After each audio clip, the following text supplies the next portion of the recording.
మాజీ ముఖ్యమంత్రి పినరయి విజయన్ ఇంటి వద్ద సోదాల సందర్భంగా ఈడీ అధికారుల వాహనాలపై జరిగిన దాడికి సంబంధించి 8 మందిని అరెస్ట్ చేసినట్లు కేరళ డీజీపీ ఆర్ఏ చంద్రశేఖర్ తెలిపారు.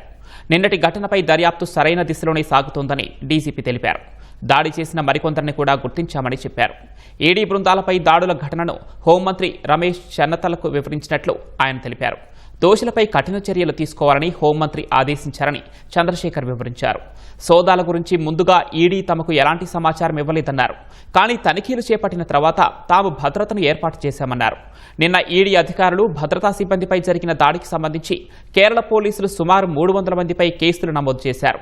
ఈడీ అధికారుల వాహనాలపై రాళ్లు, ఇటుకలు విసరడంతో ఒక కారు డ్రైవర్ తీవ్రంగా గాయపడినట్లు ఎఫ్ఐఆర్లో పేర్కొన్నారు. పరిస్థితిని అదుపులోకి తెచ్చేందుకు యత్నించిన సీఆర్పీఎఫ్, కేరళ పోలీస్ సిబ్బందిపై కూడా దాడి జరిగిందని పొందుపరిచారు. విజయన్ కుమార్తె సంస్థకు ఒక ఇసుక తవ్వకాల కంపెనీకి మధ్య జరిగిన ఆర్థిక లావాదేవీలపై మాజీ సీఎం విజయన్ సహా పలువురి నివాసాల్లో నిన్న ఈడీ సోదాలు నిర్వహించింది.